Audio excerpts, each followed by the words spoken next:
Se alguém dissesse a Esther, ainda criança, que um dia se tornaria rainha de um império, ela provavelmente teria rido, assustada ou incrédula. Afinal, o cenário ao seu redor parecia tudo menos promissor. Órfã de pai e mãe, criada por seu primo Mardoqueu em meio ao exílio do povo judeu na Pérsia, Esther cresceu longe dos holofotes, vivendo uma vida comum, marcada por perdas silenciosas e esperanças sutis. Mas é assim que muitas das grandes histórias começam, quando ninguém está olhando e o céu parece silencioso. Enquanto isso, no palácio de Suzã, o rei Assuero enfrentava uma crise inesperada. Após um episódio de desobediência da rainha Vasti, o trono feminino do império ficou vago. A decisão foi ousada: convocar as mais belas jovens do reino para uma espécie de concurso real, onde apenas uma seria escolhida como nova rainha. Um decreto que parecia apenas político, mas que carregava um plano muito maior, um plano divino. Esther, com sua beleza singular e graça cativante, foi uma das moças levadas ao harém do rei. Mas ela não foi apenas mais uma entre muitas. Desde o início, chamou atenção por sua postura humilde, sua sabedoria em silêncio e sua capacidade de conquistar corações sem esforço. Mesmo vivendo em um ambiente estranho, cercada por regras, aparências e interesses, ela manteve a orientação de Mardoqueu: não revelar sua identidade judaica. A transição de órfã anônima para uma possível rainha era impensável. Mas o que os olhos humanos não podiam ver era o cuidado invisível de Deus, costurando cada detalhe. Esther não estava ali por acaso. Ela não era apenas bonita. Havia propósito em sua presença naquele palácio. E aos poucos, o destino começou a se desenhar. No momento certo, o rei Assuero olhou para Esther e viu nela algo diferente. Ele a amou mais do que a todas as outras mulheres e a coroou como rainha da Pérsia. Mas o verdadeiro motivo dessa coroação ainda estava por vir. O trono era apenas o começo. Essa pergunta ecoa como um sussurro desconfortável no coração de quem acompanha a trajetória de Esther. Como uma jovem judia, fiel ao Deus de Israel, poderia ser arrancada de sua casa e lançada em um palácio pagão, cercada por costumes contrários à sua fé? Onde estava Deus nesse momento? Ele realmente permitiria que uma de suas filhas fosse envolvida em um ambiente tão distante dos valores que ela conhecia? Essas dúvidas são legítimas e refletem questionamentos que todos nós já tivemos em momentos difíceis. Às vezes, as situações parecem injustas demais, confusas demais e silenciosas demais. Mas é justamente aí que os planos de Deus começam a ganhar forma, ainda que à primeira vista pareçam contradições. Esther não foi levada ao palácio por acaso.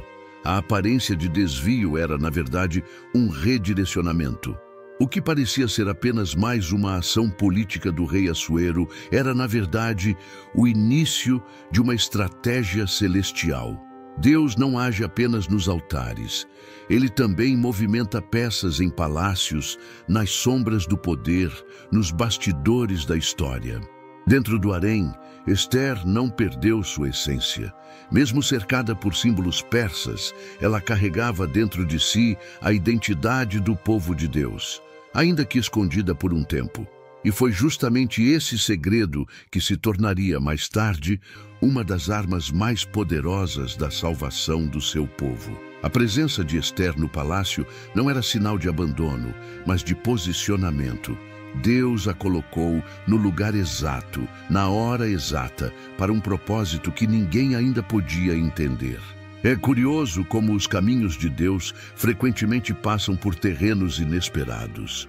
Às vezes, Ele nos leva por rotas que parecem contrárias ao que oramos, não porque Ele tenha se esquecido de nós, mas porque Ele está nos preparando para algo muito maior.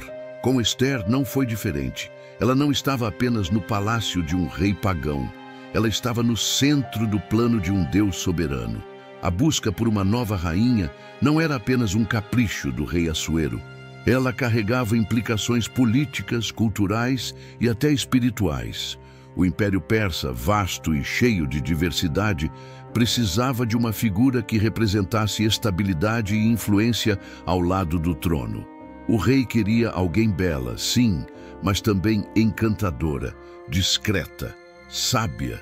Entre centenas de jovens preparadas por 12 meses, com óleos, perfumes e ensinamentos sobre etiqueta, havia uma que, mesmo sem revelar quem realmente era, se destacava naturalmente: Ester.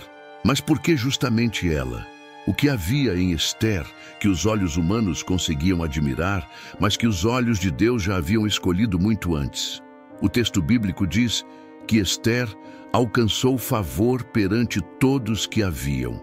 Isso não era apenas carisma, era graça, uma graça silenciosa, quase invisível, que a colocava em lugares aos quais ela nunca imaginou pertencer. Quando chegou sua vez de se apresentar ao rei, Ester não pediu nada além do que o eunuco Hegai sugeriu, o responsável por preparar as jovens para esse momento. Sua simplicidade a diferenciou. Ela não se esforçou para impressionar, apenas confiou. E foi isso que chamou a atenção de Assuero. Ao vê-la, o rei se encantou imediatamente. Ele não viu apenas uma bela mulher. Ele viu uma presença única. E ali, diante de uma multidão de escolhas, foi Ester quem recebeu a coroa. Por trás daquela escolha, havia algo muito maior em jogo. A beleza de Ester era real, mas sua verdadeira força vinha de dentro. Havia propósito em seu olhar, firmeza em sua postura e um coração guiado pela fé.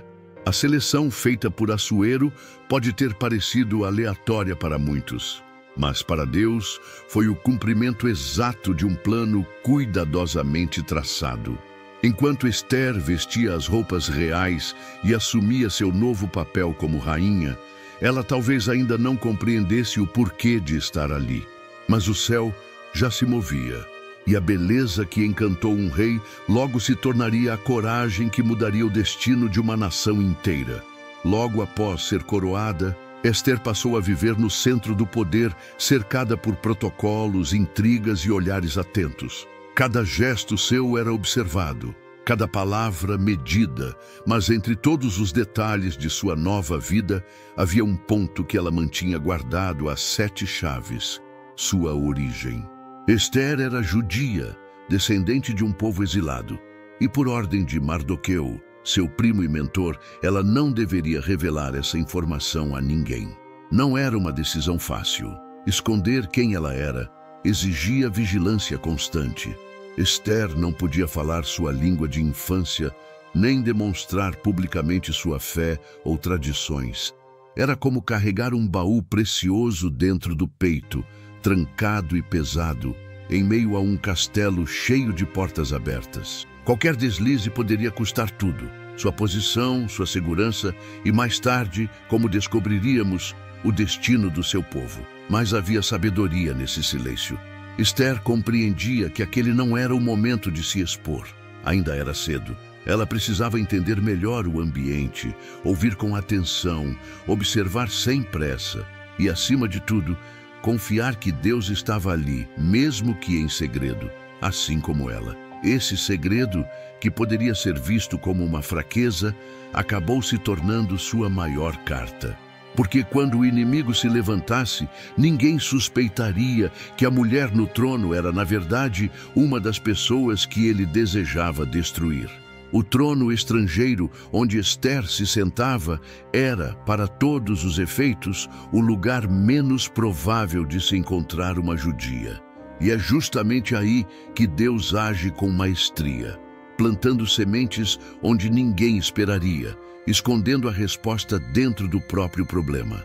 Durante esse tempo, Mardoqueu continuava próximo, sempre atento aos portões do palácio. Sua presença silenciosa era uma âncora para Ester, um lembrete de quem ela realmente era. E embora ela vivesse agora como rainha da Pérsia, seu coração pertencia a algo muito maior, ao povo de Deus. Ester seguia o plano, ainda sem saber até onde esse segredo a levaria.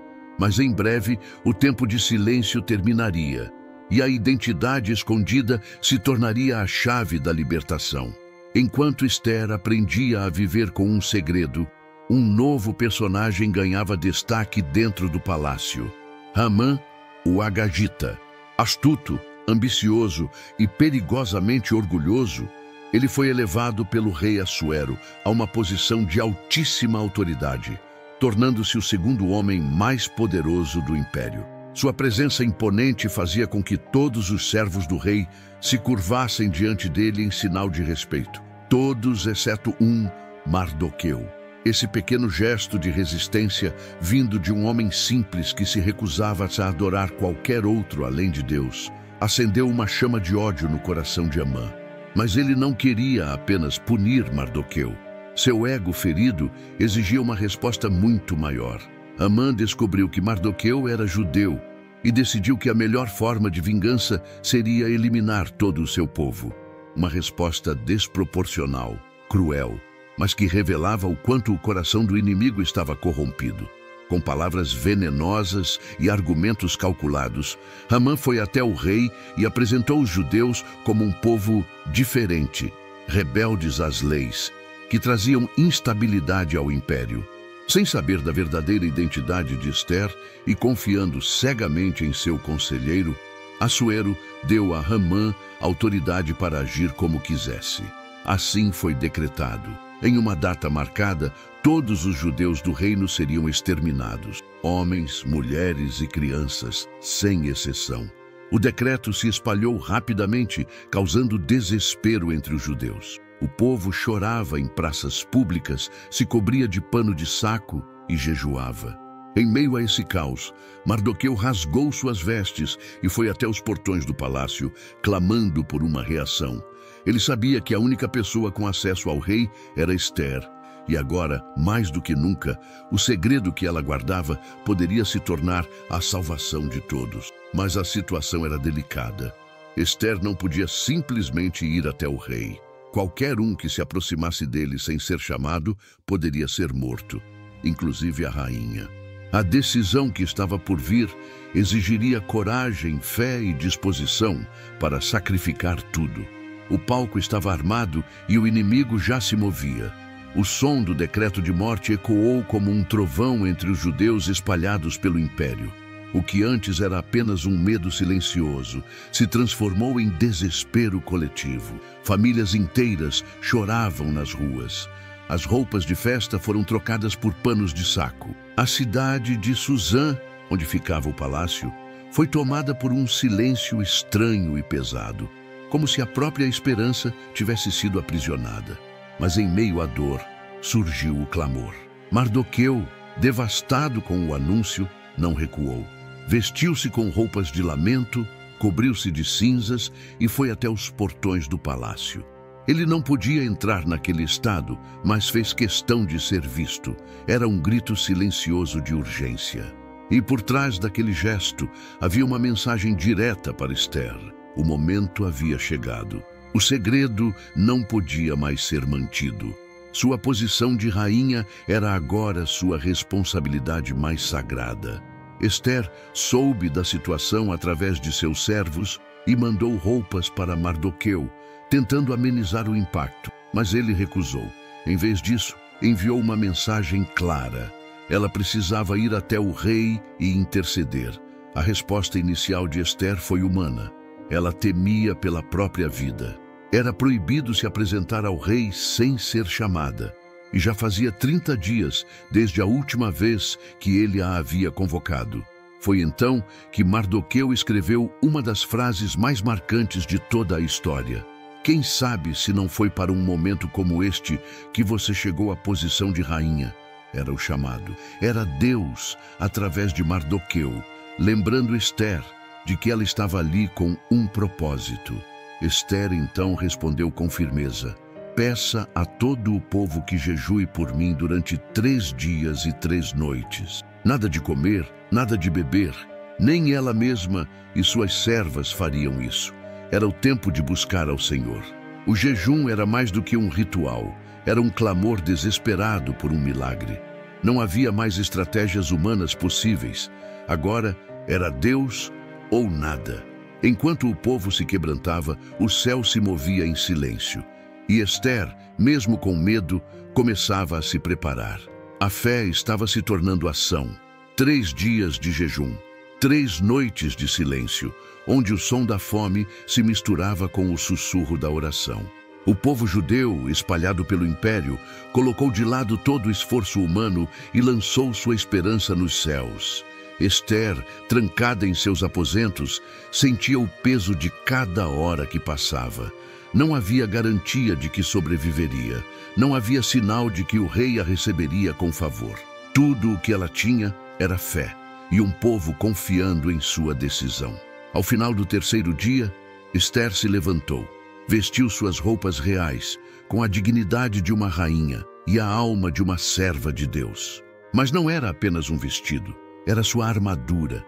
Cada bordado em seu manto parecia carregar o clamor de seu povo, o legado de seus antepassados e a convicção de que o Deus de Israel não abandona os seus.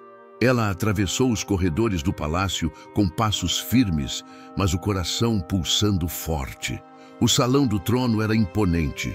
O rei Assuero, cercado de guardas e conselheiros, estava em seu lugar de autoridade, segurando o cetro real. Ester parou diante da entrada. Por um breve momento, o tempo pareceu congelar. Todos sabiam da regra. Se o rei não estendesse o cetro, a pena era a morte. A rainha estava prestes a arriscar tudo, não apenas sua coroa, mas sua vida.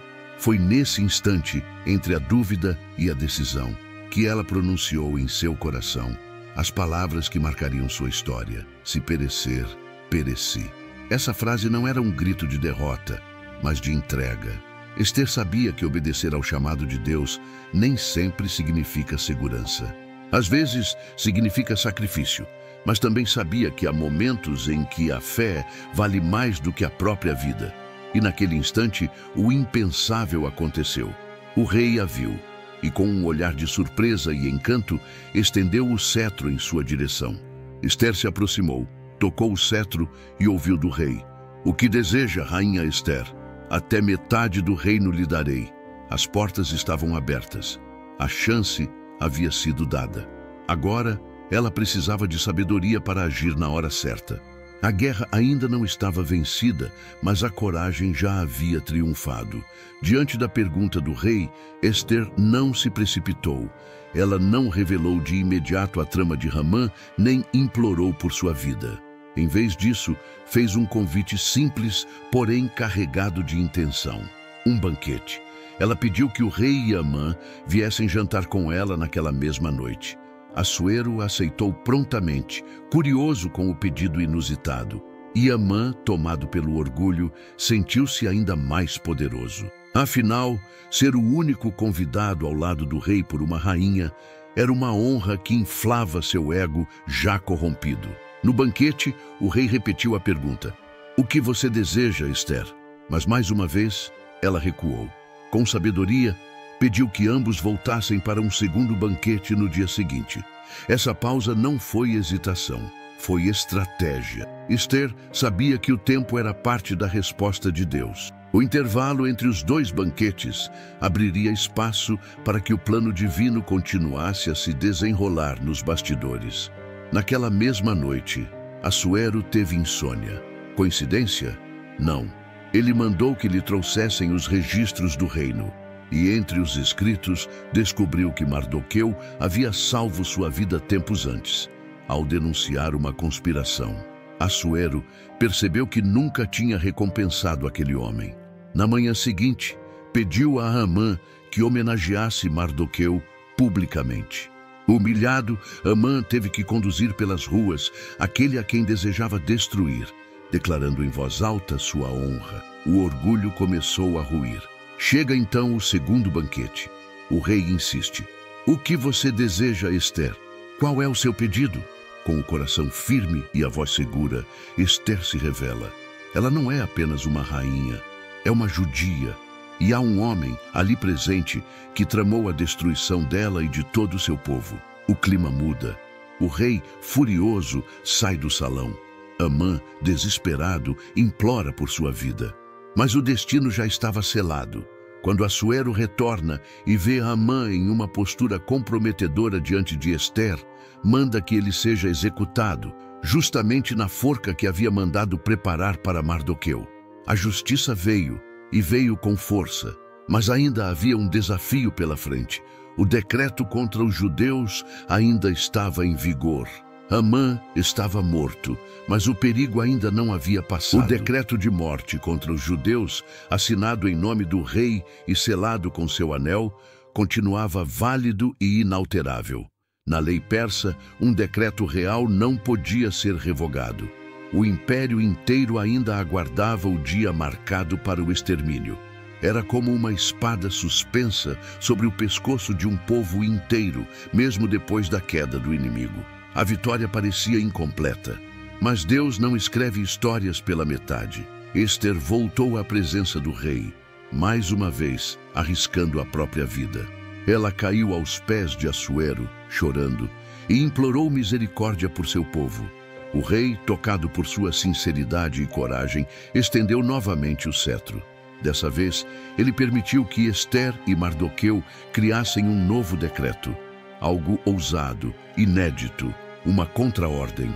Com o anel real agora nas mãos de Mardoqueu, que havia sido exaltado à posição de Amã, um novo decreto foi enviado a todas as províncias. Os judeus poderiam se defender. Estavam autorizados a se unir, proteger suas famílias e revidar contra qualquer ataque. Aqueles que antes estavam condenados ao silêncio e à morte, agora tinham voz, força e respaldo da autoridade do rei. A notícia correu como fogo. O lamento virou esperança. O medo deu lugar à coragem. Quando o dia da batalha chegou, os inimigos dos judeus não encontraram um povo frágil e desesperado. Encontraram homens e mulheres fortalecidos por uma certeza: Deus estava com eles. A vitória foi completa. Não apenas sobreviveram, mas triunfaram. E o mais impressionante, muitos no império, ao verem essa reviravolta, se aproximaram dos judeus, reconhecendo a mão poderosa que os sustentava. Aqueles que antes eram perseguidos agora inspiravam respeito. Tudo havia mudado. Não por sorte, não por acaso, mas por um Deus que transforma decretos de morte em testemunhos de vida. O nome de Deus não aparece uma única vez no livro de Ester, mas suas ações estão por toda parte. Quando tudo parecia perdido, ele preparava um caminho. Quando o fim era anunciado, ele escrevia um novo começo. Foi a virada que ninguém esperava, mas que o céu já havia planejado. A ameaça havia passado, o inimigo fora derrotado, o povo estava salvo, e a rainha que antes vivia escondendo sua identidade, agora era conhecida como a mulher que arriscou tudo para proteger seu povo. Mas a história de Ester não termina com a vitória. Ela continua viva no legado que deixou, um legado de fé, coragem e propósito. Para celebrar essa reviravolta divina, foi instituída uma nova festa, o Purim. Mais do que uma comemoração, Purim se tornou um lembrete anual de que Deus transforma o caos em livramento. A cada geração, os judeus lembrariam que uma jovem órfã, improvável rainha, se levantou no momento certo, no lugar certo, para cumprir um chamado maior do que ela mesma. Ester não era perfeita. Não era uma guerreira treinada, nem uma profetisa renomada. Ela era apenas uma mulher disposta a ouvir, a esperar, a arriscar, disposta a dizer sim, quando tudo dentro dela poderia dizer não. E esse sim ecoa até hoje como um chamado para todos que acreditam que Deus pode usar pessoas comuns para cumprir propósitos extraordinários. Seu legado também nos ensina sobre o tempo de Deus. Ester passou anos no palácio sem entender exatamente por que estava ali. Talvez tenha se perguntado se algum dia faria diferença. Mas o propósito não chega antes da preparação.